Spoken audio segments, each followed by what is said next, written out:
ijazah yang milik saya itu, yang kemarin tidak saya bisa jelaskan itu adalah 15007 ini 15007 itu adalah menunjukkan nomor alumni UGM saya.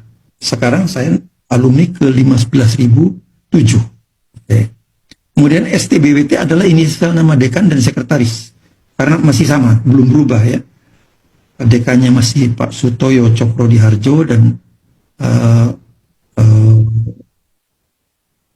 sekretaris fakultasnya adalah Bomo Vikantioso. 79 adalah tahun kelulusan ini, 79. TGDST itu adalah teknik geodesi dan ST itu sarjana teknik. Kemudian 6923 itu memang kode jurusan teknik geodesi 69 dan saya adalah alumni ke-23. Jadi Pak Sumaryo tadi alumni ke-16. Setahun kemudian cuma nambah sekitar, jadi udah mulai banyak itu. Udah mulai banyak, cukup banyak. Itu nambah 7 orang kan. Dalam satu tahun itu. Jadi itu. Jadi saya kira ini sudah jelas. Fakultas Teknik sudah jelas. Nah kemudian cuman persoalannya dengan ijazah yang sekarang ini beredar dan dianggap sebagai ijazahnya Pak Jokowi ini, itu ijazah yang kopinya beredar sebagai milik Jokowi serba misteri ini. Lihat, nomornya kok hanya 1120. Apa makna ini? Tidak ada bermakna sama sekali gitu. Apa yang ditunjukkan oleh angka ini? Saya sangat curiga kalau misalnya Fakultas Kehutanan betul-betul manajemen manajemen pencatatan alumninya seburuk ini. Saya tidak percaya itu. Selain itu juga angka 1120 ini kok kesannya ditulis asal-asalan ini persoalannya. Saya seorang peneliti juga dan independen ya. Saya mempelajari juga yang dinamakan digital image processing ya dengan sangat intensif. Saya melakukan penelitian sampai detik ini, sampai sekarang ini saya masih melakukan penelitian. Jadi kalau saya diberi tugas untuk mengukur ya ijazah punya Pak Jokowi dengan ijazah yang lain saya bisa membandingkan berapa ketebalan bibirnya, berapa jarak mata dari foto yang ada di ijazah dengan foto yang lain yang ada untuk membuktikan. Saya tentu saja tidak akan berasumsi mana yang benar mana. Kita lakukan penelitian. Saya insya Allah punya keahlian untuk itu. Baik itu pengukuran secara analog maupun secara digital ya. Analog maupun secara digital. Jadi insya Allah saya bisa membantu itu. Halo teman-teman, berjumpa bersama saya di Politik Dangi. Kalau kita melihat bagaimana Profesor Tono ya, itu sangat luar biasa dalam menganalisis teman-teman. Karena memang bidang ilmunya ya, bagaimana ia menjelaskan perbandingan antara ijazahnya dengan ijazah Pak Jokowi. Kisru ijazah Pak Jokowi ini kian melebar kemana-mana. Bagaimana para pakar, para hukum akhirnya buka suara. Para profesor, para akademisi akhirnya buka suara teman-teman ya. Satu persatu untuk membongkar dan menganalisis ijazah Pak Jokowi. Memang ini tidak mudah karena lawan mereka adalah orang yang pernah berkuasa di negara ini. 10 tahun Pak Jokowi menjadi presiden. Dan kekuatannya pun belum tentu hilang semua ya, karena ada orang-orangnya baik di dalam kekuasaan teman-teman. Dan kalau kita melihat ya, bagaimana Roy Suryo diajak untuk mediasi teman-teman terkait dengan ijazah Pak Jokowi ini.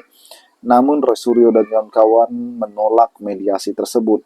Roy Suryo lebih baik dipenjara daripada mediasi teman-teman. Dan kalau kita melihat memang ijazah Pak Jokowi ini kian membuat publik geger ya. Bukan hanya masyarakat kelas bawah yang disuguhkan dengan polemik ini, melainkan sampai ke DPR. Kalau kita melihat kemarin bagaimana Pak Beni, anggota DPR dari fraksi Demokrat, yang menyinggung soal ijazah Pak Jokowi ini teman-teman.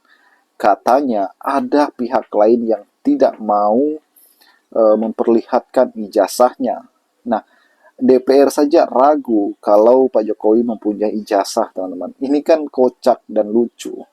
Kalau kita kemarin melihat bagaimana Pak Arsul Sani ya, Arsul Sani teman-teman, seorang intelektual tinggi, ya, beliau itu adalah hakim MK yang dituduh juga menggunakan ijazah palsu. Namun apa yang ia kerjakan, apa yang ia lakukan, ia tidak pernah takut untuk menunjukkan ijazahnya. Ya, ini berarti Pak Arsul Sani ini teman orang yang sangat berani dan membungkam mereka-mereka yang menuduh. Nah, sekarang ketika Pak Jokowi dituntut untuk menunjukkan ijazahnya, Pak Jokowi pun enggan ya untuk menunjukkannya.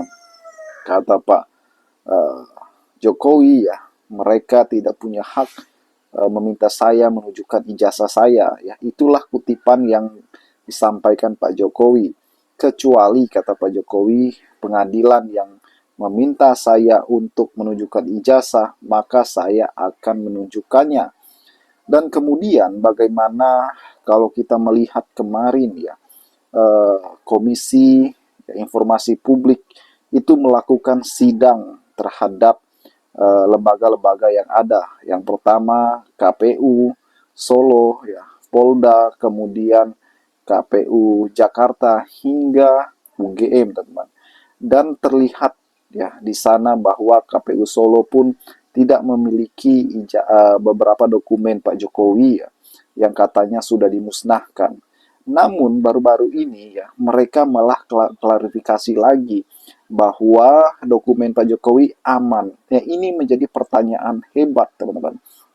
Pertanyaan yang sangat mendasar, kenapa pada saat sidang KIP KPU Solo mengatakan sudah dimusnahkan.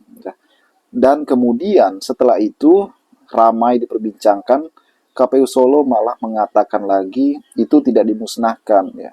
Katanya ada dan masih aman. Dan ia menyalahkan anggotanya lagi. Pada saat itu mereka gugup. Sekelas KPU gugup, teman-teman. Dan inilah yang menjadi sebuah dilema yang sangat mendasar, sangat dalam ya.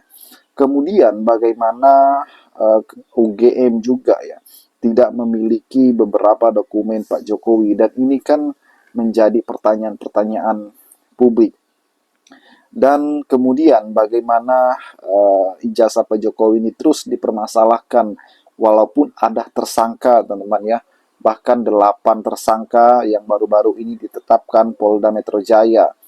Namun itu tidak menyurut orang-orang untuk terus menganalisis ijazah Pak Jokowi. Berarti bahwa apa yang selama ini orang-orang takuti ya akhirnya kan terbongkar, teman-teman. Bahkan orang yang selama ini diam saja dan takut terhadap Pak Jokowi, teman-teman, akhirnya mereka kembali bersuara untuk menunjukkan bahwa mereka mampu menganalisis ya, termasuk Pak Profesor Tono ini, teman-teman. Bagaimana menurut kalian?